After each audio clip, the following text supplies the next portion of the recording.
Okay, hopefully this will work out. They're doing some construction, renovating upstairs, and there's drilling going on here and there. So hopefully this will work out. So here we want to talk a bit about the rise of spiritualism. Okay, this is a new movement that kicks off here in America, North America, or the United States in the mid 1800s. And there's a number of factors involved here. And so here you can just see an example of some things which will be seen because these are just great pictures. But I just have to laugh looking at them.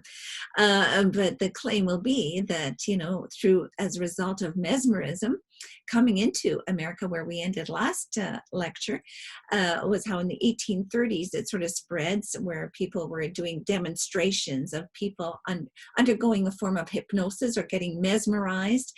And some of these people then were able to communicate with spirits, spirits of the dead.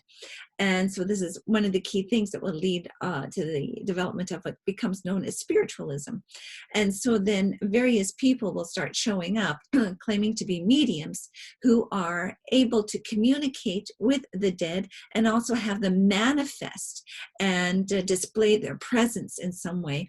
And so here, just showing a couple of photos, you can see here the woman, and this is what was called ectoplasm, and that a medium could go into a trance and exuding from her body, usually through the nose, the mouth, or something like that, this white substance will come out, and eventually it will materialize into a spirit.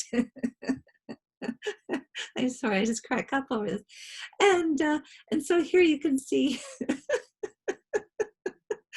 some of the pictures, and it's so obvious how fraudulent this is, right? And so there were a lot of them that were found to be frauds, and that they had all kinds of gimmicks that they had come up with, right? So here in these pictures, it's really obvious. I don't know who they could have ever fooled about this, but anyway, excuse me. They would also do it often in the dark, so that you'd kind of see a white figure there that looks kind of human, but in broad daylight, this is what they'd really look like, right?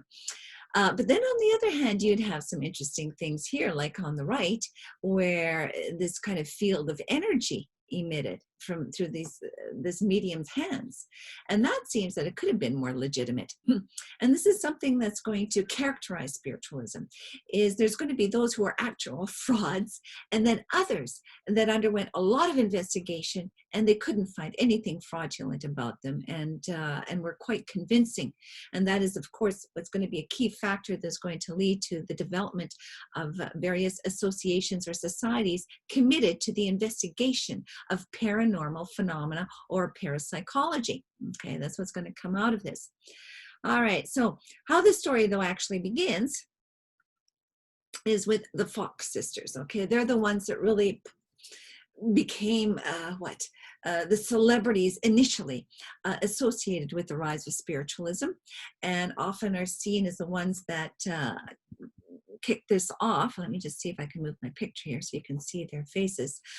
And yet they're not the whole story behind the rise of spiritualism, but they took on a lot of the popular imagination around it.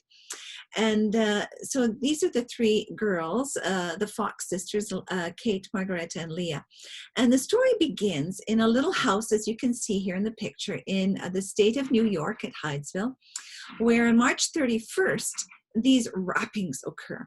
And what happened here is that, it's a little house, and so the parents with the daughters were all sleeping in the one bedroom. And I'm really hoping you can still hear me with the drilling. That as they're sleeping here, there's this rapping kind of sound, sort of like up there, dum, dum, dum, dum, going on.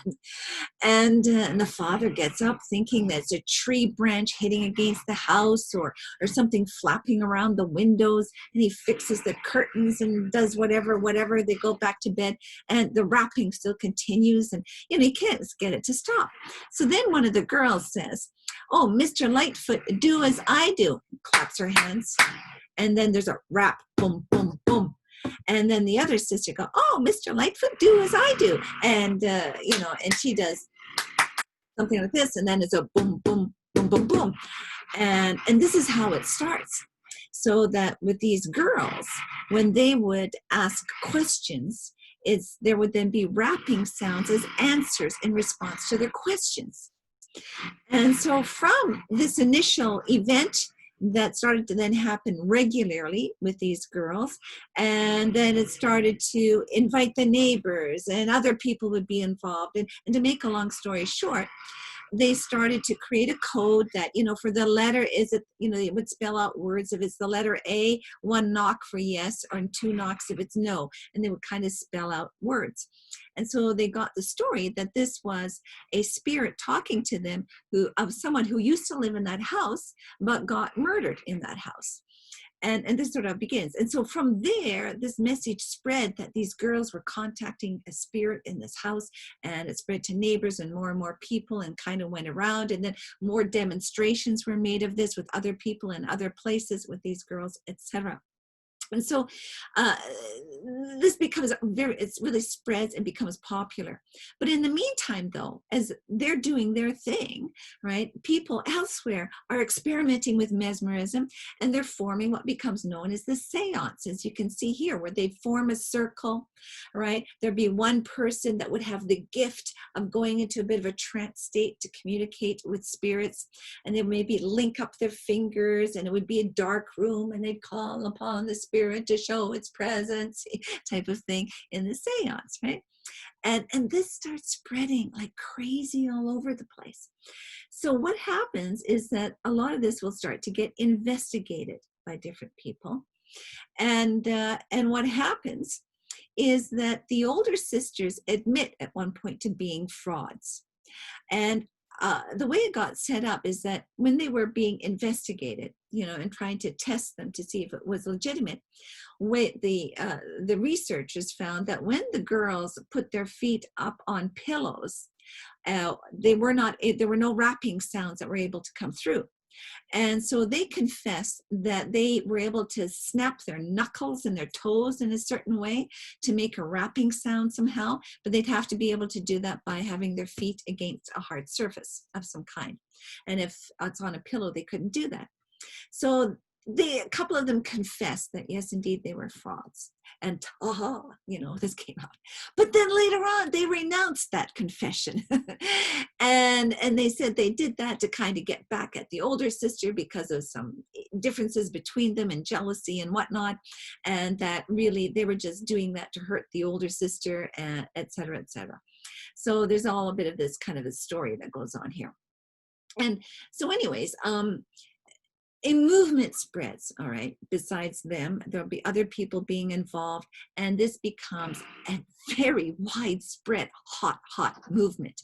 And people were fascinated with the idea of being able to talk to their dead relatives, to spirits on the other side, right? And the way it got presented is that, and you got to remember, this is, 1848 is with the Fox sisters that really start spreading. And I'll talk about somebody else here in a minute who develops the theology and the teachings, the ideas around it get fleshed out.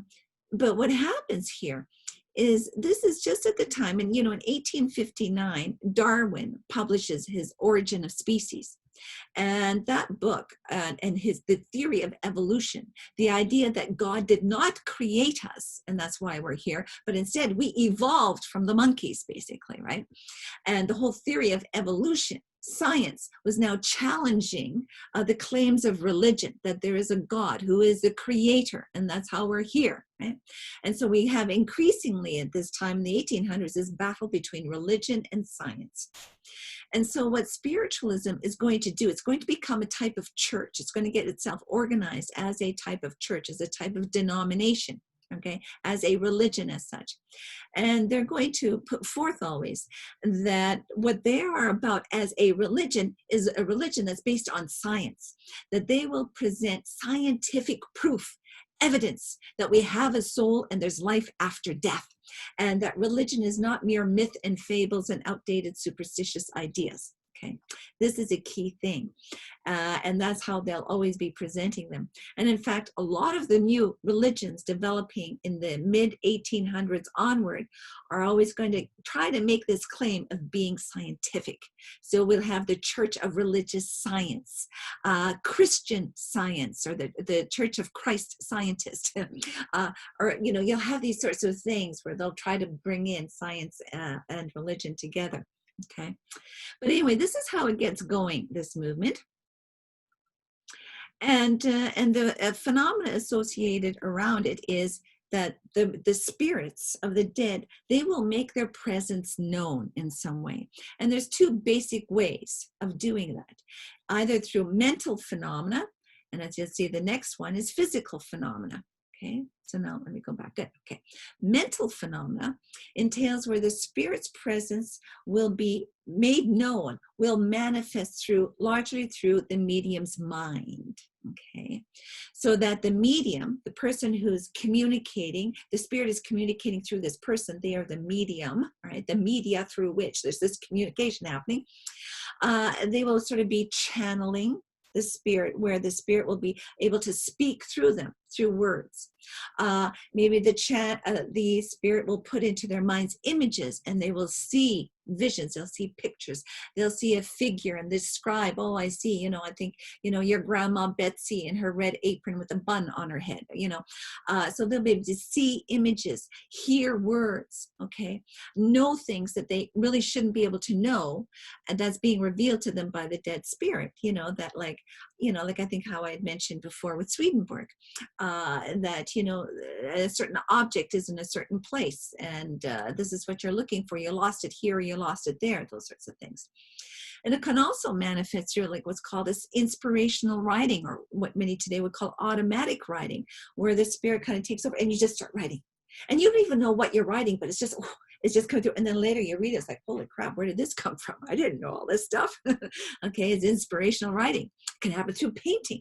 You know, you're not at all an artist, you can't paint, and you get into a trance state, and it's like the spirit of Vincent van Gogh comes into you, and you start painting like Vincent van Gogh, you know, the art comes through you. So it can happen through various means.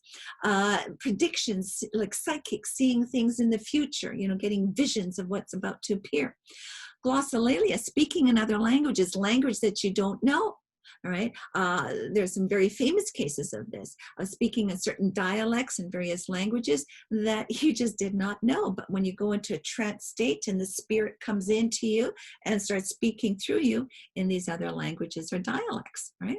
So this is mental phenomena. A lot of this sort of thing was happening that for people, it was convincing that these supernatural things that are going on here, how do we explain it? But it is the spirit of this dead person coming through this medium, okay?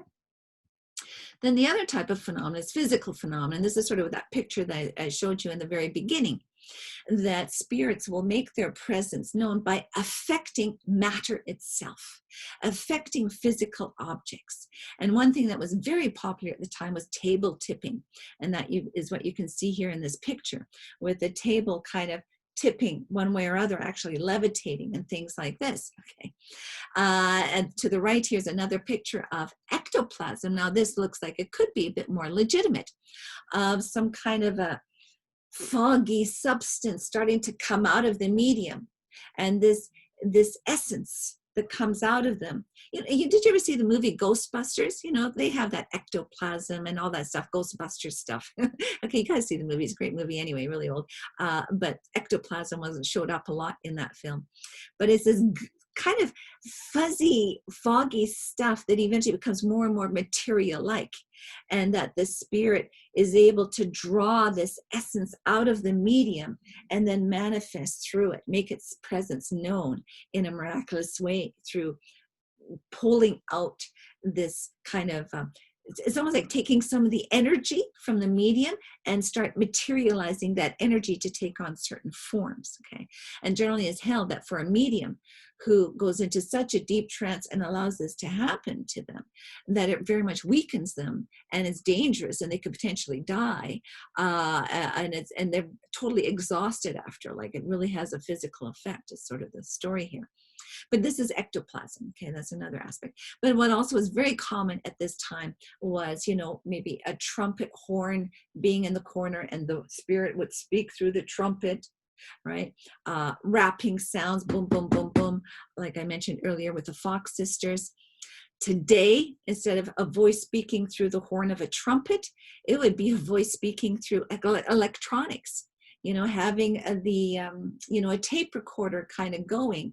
And it's just like a shh, static. And then all of a sudden, a voice starts speaking through the static in the tape recorder, or all of a sudden the radio that doesn't work, it starts turning on, and, kind of like spooky stuff involving electrical things that we have today that they didn't back then, but that's how it's a lot showing up these days, with some people.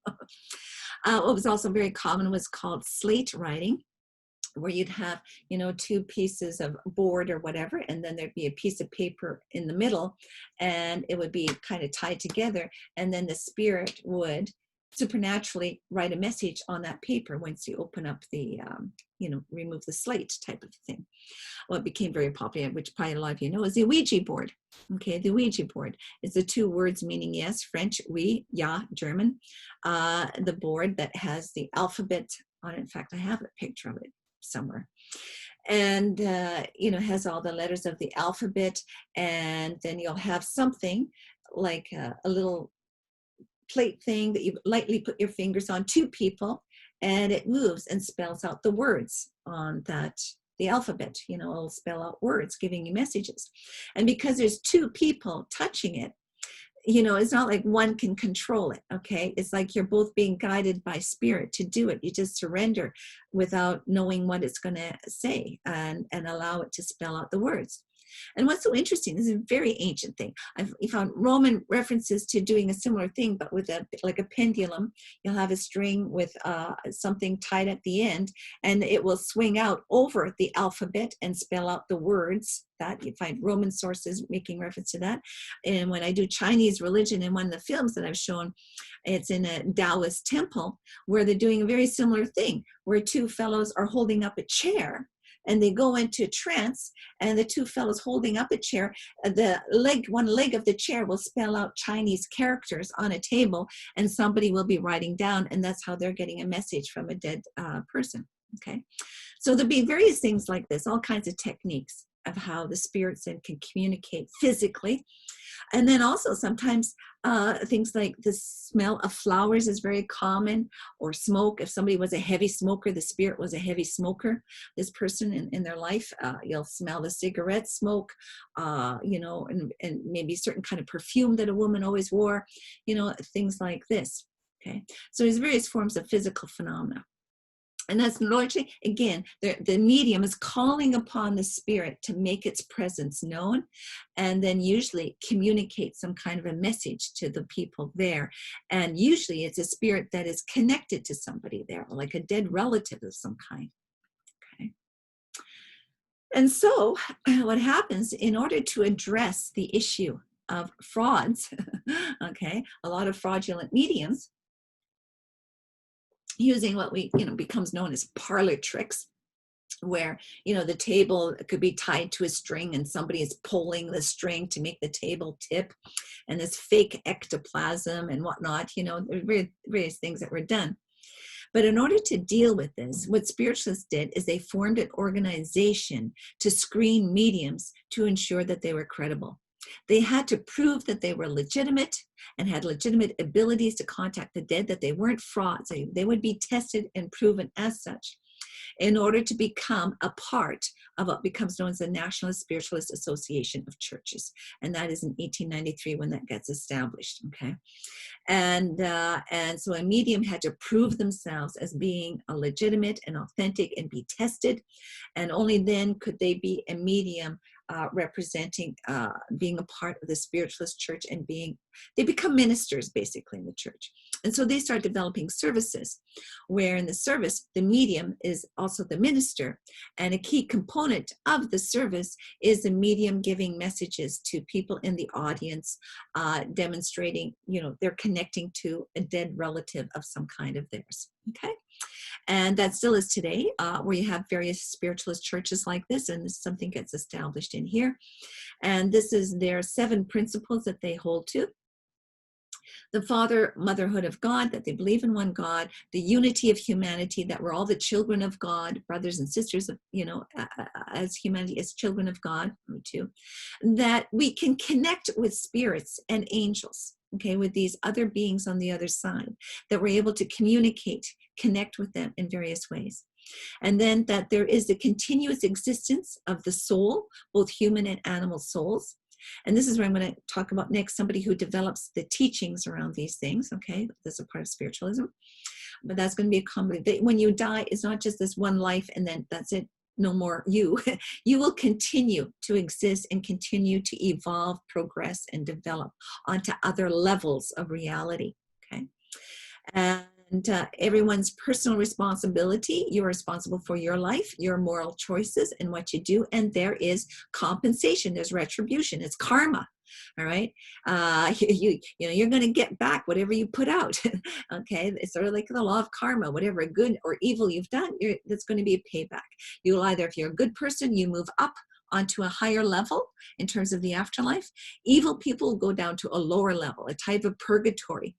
Until you wise up and develop yourself and be worthy of moving on to a higher level. Okay, I'll talk more about this. So that means that eternal progress is open to every soul. It is not that you just have one life and you either go to heaven forever or hell forever. And it's just those 2 choices. And it's permanent. It's like, no, there's continual progress, continual movement onto higher and higher levels. And it's possible for every soul, even for the bad ones, they will just go to a lower level until they learn how to be a better person. And then they can make their way up. Okay, that's sort of the key idea. Okay. All right. So, here's a picture of a Ouija board with the letters of the alphabet and also numbers, and the heart-shaped thing there with a circle at the bottom. That's where people would kind of put their fingers on and would be led to spell out words or give a yes/no answer or what have you. Okay. And again, I have to say, in these circles, generally everybody warns against using one. They say that you're just going to attract lower entities when you use the Ouija board, okay? And they can start causing problems for you, and it can be potentially very dangerous. And there's always a lot of warnings in these circles against using the Ouija board, just so you know, because it can invite spirits into your place, into your home, your life, that start harassing you and causing problems, okay? Now, a key figure as well in this whole movement. Okay, first I want to present Fox Sisters because they're always the ones that are given the credibility for this whole movement, all right? And usually this figure gets neglected when spiritualists are talking about their church. They always begin with the Fox Sisters. However, Andrew Jackson Davis plays a key role in providing the theology, the ideas, all right, and some of the practices as well associated with spiritualism. Andrew Jackson Davis, and these are his dates here. And he came from a very poor home. His father was very abusive. There was no education, and he just worked. No, he wasn't the one who worked in a shoe shop. It was Quimby that did, or was it him who worked in a shoe shop? Yeah, he was. He did. He was an apprentice at a shoe shop. Okay, and so what happened is, remember how I mentioned mesmerism had come over? There were all these demonstrations happening, people really getting into it, and people starting to teach it. Well, he heard and saw a presentation on mesmerism in 1843 and was fascinated by it and started to get into it. And as he got into it and started joining groups where people were doing this sort of thing, he found that he had a real gift for it, that he easily would kind of go into more of a trance state, and he could then heal people. He would see what's wrong with a person, provide a diagnosis like, oh, this is your health issue, and then would be able to bring healing to that person, what he called magnetic healing, okay, sending energy about them. And very similar to Mesmer, he held that we have around us, and what we today would call an energy field, or today it's called auras, Okay, AURAS, auras, like these energy fields around us. And this time they called it mental atmospheres. Okay, a mental atmosphere is like there's, an atmosphere, an energy about you, right? And that it could be influenced in ways to bring about healing in a person. And he did this sort of thing. So as he got into this, he also had visionary experiences, claimed that he had visions of being visited by Emanuel Swedenborg, Galen from the Greco-Roman period, who's often seen as the father of medicine, various visionary experiences that he had, and being told that he had, important mission at this time on the planet, basically. And what happened as he was in a circle of doing these healings for people and whatnot, he started then to go into a deeper state of trance, okay? And mediums are going deeper into state. And then he felt he was starting to connect, not to just spirits of the dead or other spirits, but really connecting to the divine mind. And that he was getting then, what he then just became was basically a channeler, what we would call a channeler today. That he started just giving teachings about the origins of the universe, how it all came about, all right, of the whole universe, and how this planet has evolved over thousands of years, right? And how there are different levels and dimensions of reality, and what happens when the soul passes on from this world to another world in the afterlife, right? And just teaching all these sorts of things. And so as he was kind of getting these teachings and just speaking them forth, somebody else in the circle was writing it all down, writing it all down, writing it all down. And it ended up becoming an 800-page book that got the title, The Principles of Nature, Her Divine Revelation, and a Voice to Mankind. And in this circle, what's so interesting, where he was getting these revelations, so to speak, to become this big 800-page book, Edgar Allan Poe, the very famous poet, all right, Edgar Allan Poe, he was a member of this circle and was a part of these transmissions that were coming through Andrew Jackson Davis. Well, this book became so popular, widely read. It went through 45 American editions. It just got published again and again and again and again. There was such a demand for this book. Okay, and the teachings in this book basically provided the theology, the theological doctrinal framework for spiritualism. All right, yeah, and so there's a number of things. I can't remember what I got on the next page here. Yeah, what I'm going to do here is I'm going to make a little whiteboard thing in terms of some of these teachings of how he came to understand what the soul was, or also known as the astral body, versus the spirit versus the physical body, that we can astral travel. Okay, how we're different from animals. These various things is what he'll teach. And before I make that little diagram, let me just, I got all kinds of notes here. Is this one I want? Yeah. Yeah, just to highlight at this point here is that he held that there are generally, here we are on Earth, and around the Earth are different spheres and levels or dimensions of reality. And so right now we are on Earth, and when we die, if we were, I use the term bad people, right? A lot of bad karma, we go to a lower level, and there are two lower levels below the earth that are like a purgatory. They're not outright hell, okay, but they're kind of more darker negative levels where people need to go to wise up and learn their lessons and make better choices and choose to make more choices of goodness over evil. Right.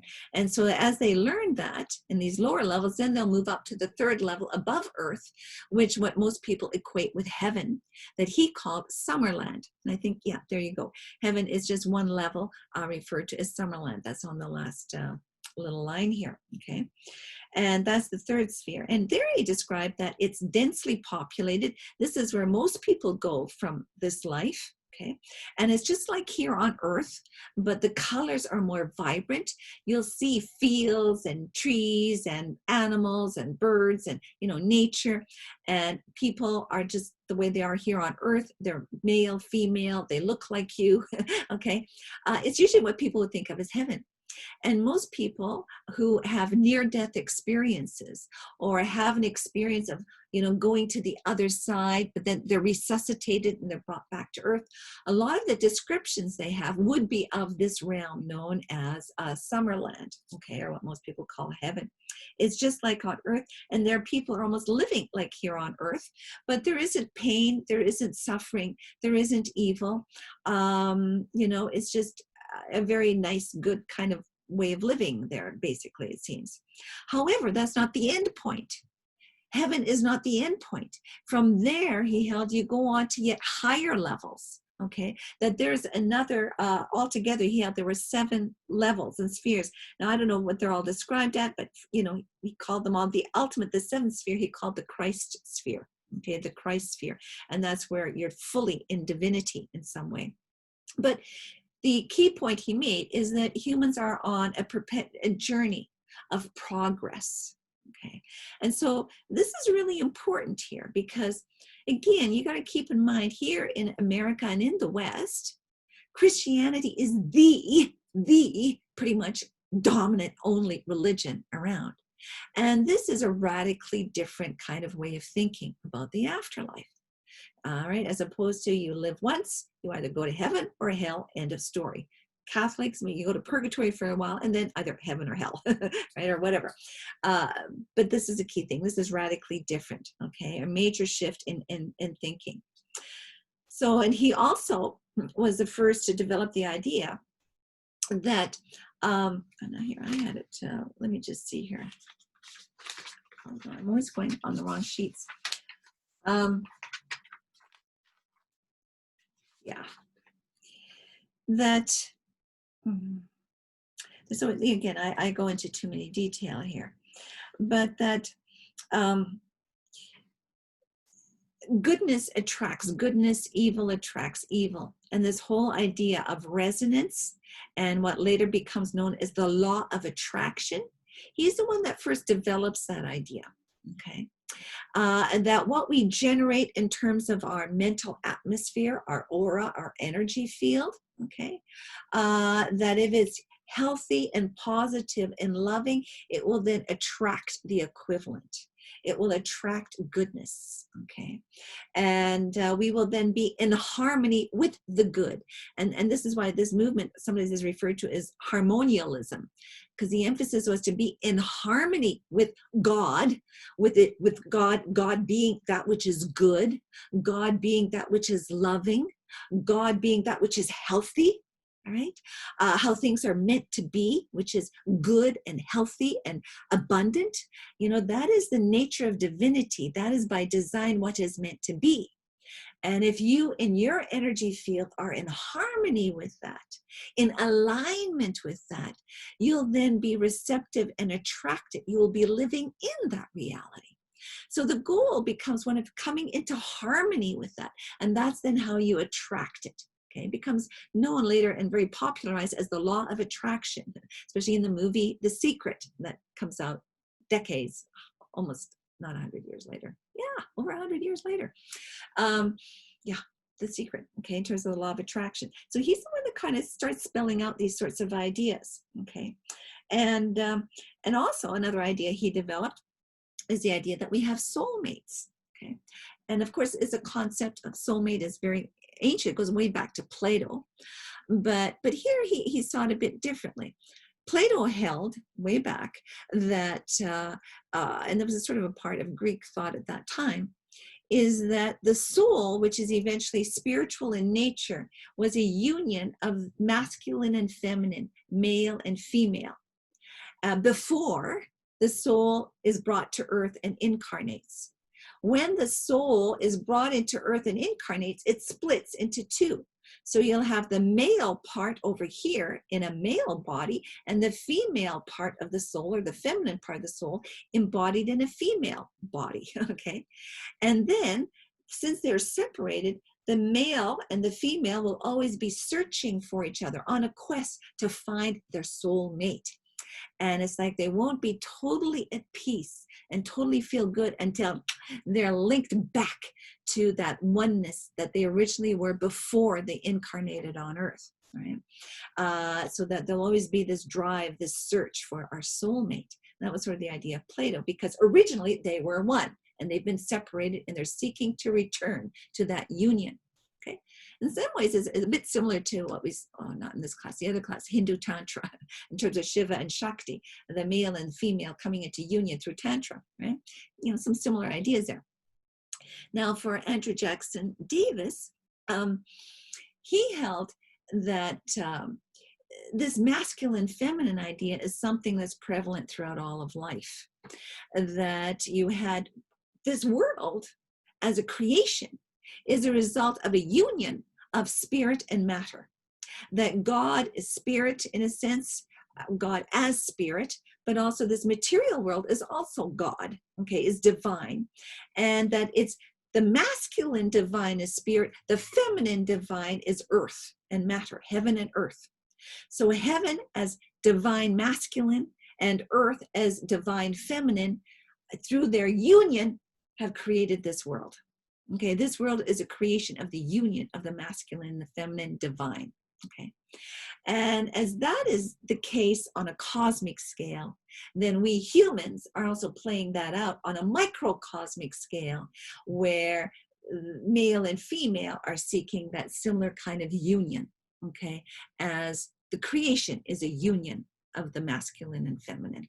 Right? So that's a bit of a similar idea, or the idea that he's sort of working with here. But again, I'm going into more detail than I need to for you guys. A lot of interesting stuff. So I want to here now, I'm going to create a little whiteboard. And so now then I'm going to pause. Okay, so now I'm going to resume. Okay, so hopefully this works here. I'm going to just make this bigger. Oh dear. Okay, hopefully. Gosh, can you see this? All this stuff is in the way. Can I move this stuff? Okay, good. Okay. This is not very good. I'm not good at doing this whiteboard thing. So anyway, this is sort of how he saw it. And so if you did my Eastern religions on Hinduism, this looks very similar. He saw that there's formless spirit or divine intelligence, what we would call the source, God, okay, up there. And then from formless divine spirit intelligence, we have here, can I maybe spotlight? Does that work? Spirit here. Oh, okay, there we go, spirit. The spirit within us, our spirit, is actually the God part within us, okay? It's the spark of the divine. It is the formless divine intelligence, which is a creative intelligence. That is the essence of our spirit. And just as, let me see, can I do a line thing? Draw. Okay, I'm going to draw like a squiggly line. Just as this spirit is in me, okay, likewise, this spirit is in the next person here. Say that's their spirit, okay? And that's where we're very similar. If you can kind of see, this line that I got going here, boom, ba, boom, ba, boom. That's me, that's you, that's, somebody else, what have you, okay? And so the spirit needs container. It's just pure essence, intelligence, or maybe think of consciousness, okay? Pure consciousness, intelligence, divine intelligence, the spirit. That spirit needs to be contained, clothed. It's put in a container. And that first level of container is the astral body, okay? Let me again put spotlight. This is the astral body. The astral body, or the soul, is the container for our spirit. And just as I have my soul or astral body, this person over here has their soul or body that contains the spirit. And then the container for the soul is the physical body, okay, the physical body. So I have my physical body that contains within it my soul, all right, which then contains within it the spirit, all right? And now, so the physical body is, of course, a physical body, but the astral body or the soul is tied in more with our instincts, okay? Our sensations, our feelings, and instincts. That's what's associated with soul. And of course, the physical body is a physical body. But associated with spirit is our creative intelligence. Our creative intelligence is what's associated with spirit. So he held that animals have a physical body and they have a soul. They have those instincts, drives, feelings, all right? Various things that make them what they are as animals, that separates them from plants. Okay, but yet they're not like us. They don't have a spirit the way we do in terms of that creative intelligence. That is the divine part within us. That's what sets us apart from animals, is this divine component. We are almost embodiments, particularized individuations of divinity. Okay. So animals also have a soul, and you'll find that often in spiritualist circles. Somebody will be in the audience and the medium will say, "Oh, I see here a dog. His name is Fluffy. He was black and white." And that anybody lose a dog named Fluffy? "Oh yeah, that was my dog Fluffy. Oh, he died a year ago."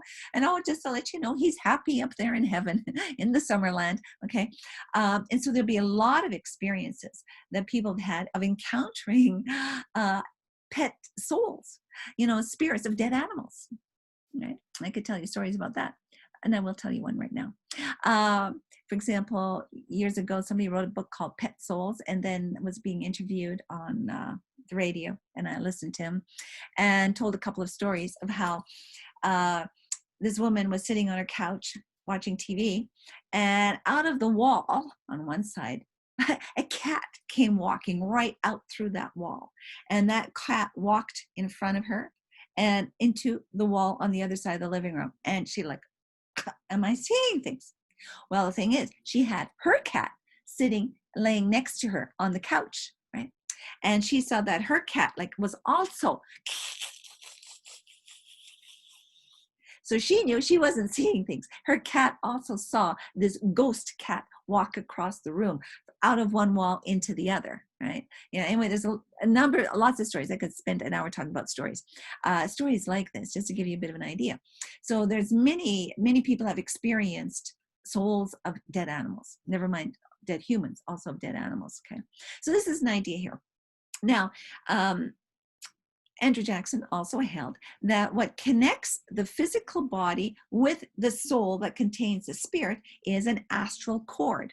Okay, it's like a cord, like the umbilical cord is a cord that attaches the body to the soul, and that people can astral travel, have their soul leave their body and travel around the universe. Okay, and again, there's tons of stories of that where people have done experiments along these lines, and I'll just tell you one that was done eons ago of how they had somebody who had a reputation and developed the ability for astral traveling, and so they would have him laid down in one room, and he'd be hooked up to the EEG machine to detect his brainwave activities.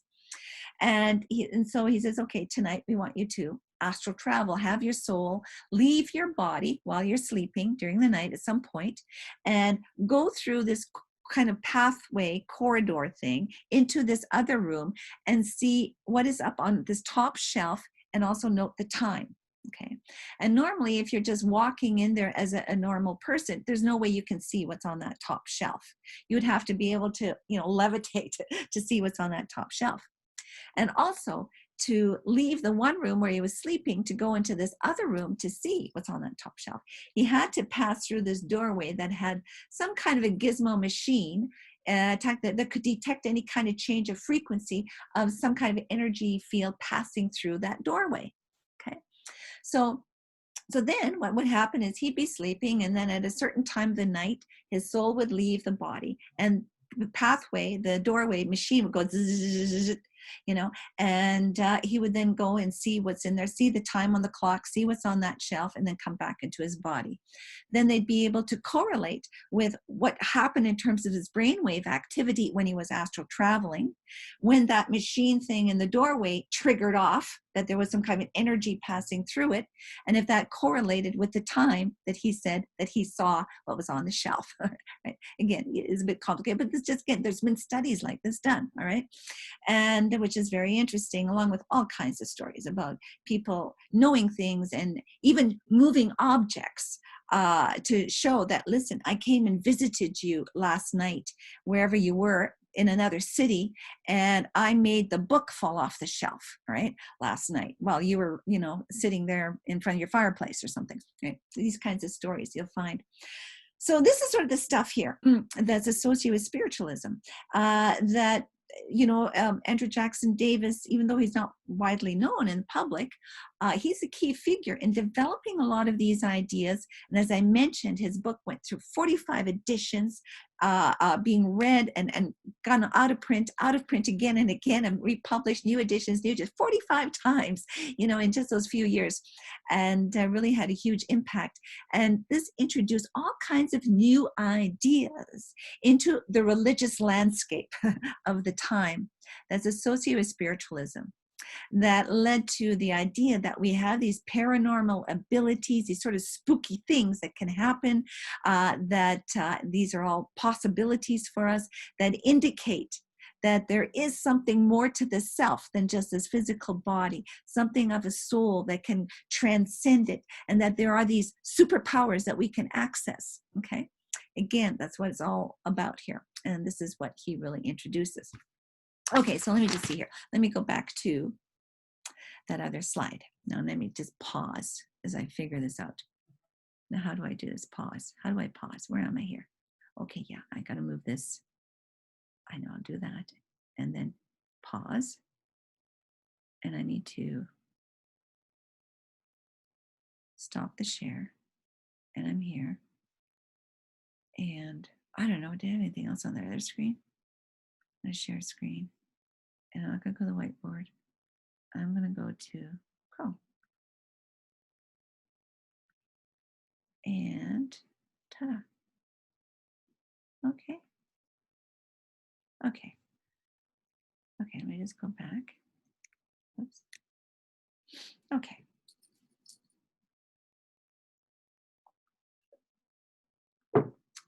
So let me just see here. Zoom.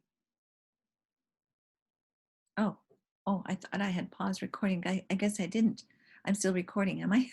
Sorry. I think I'm still recording. I hope so. Yeah, must be. Okay, so where was I? Yes, just go back. Whoops, just to make, oops. I'm going forward. Here we go. So again, as you see here, he taught the self is made of three parts. Okay, spirit, which is creative divine intelligence, that then is housed by the soul or the astral body, which is tied to our instincts and emotions, and that then is housed by the physical body. And the soul is linked to the body through the silver cord. Okay, and that's what allows us to astral travel.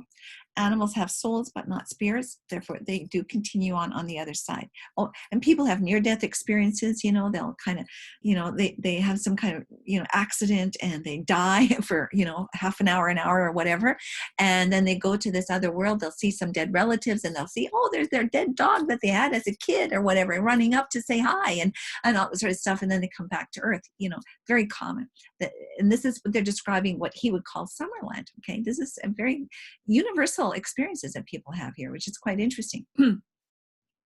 And also how I talked about auras, or this mental atmosphere or energy fields. Okay, and he did healing work, talking about soulmates, and just that there are different levels and planes of reality. And another thing I need to mention too, I don't think I had it here, is in his book that I mentioned there that went through these 45 editions, he held and taught that we are entering into a really like a whole new era in human history, that we're on the brink of birthing new society, a new world, a new understanding of things, of major changes, but in a very positive way.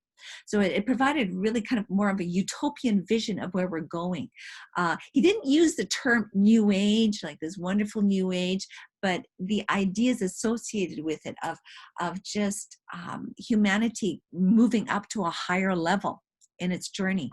Okay, and that's similar to what Swedenborg held. Remember, where he had that visionary experience of seeing the Last Judgment, the second coming of Christ is something that's already happening, and that darker forces are being removed from the planet. That's going to launch a whole new era for humanity, of a new spiritual understanding, a type of spiritual awakening.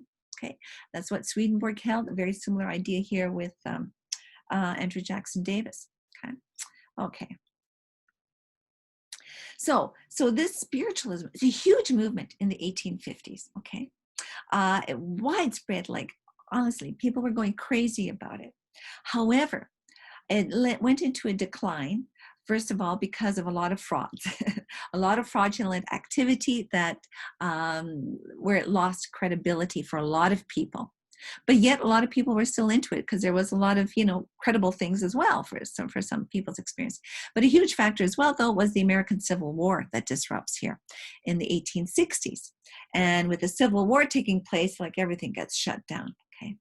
But then after the Civil War, it revives again because now with so many people having lost their loved ones, they really want to know, can I at all find out how my beloved John, who got killed in this war, if he's all right, or what's he doing on the other side, okay?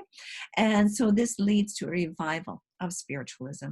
And this is where this particular society that's known as Theosophical Society becomes a very influential group in the late 1800s, okay? But there's a major revival that takes place here. And they will then add some more elements to the picture. So I think I will end it here at this point. All right. Okay. Catch you later.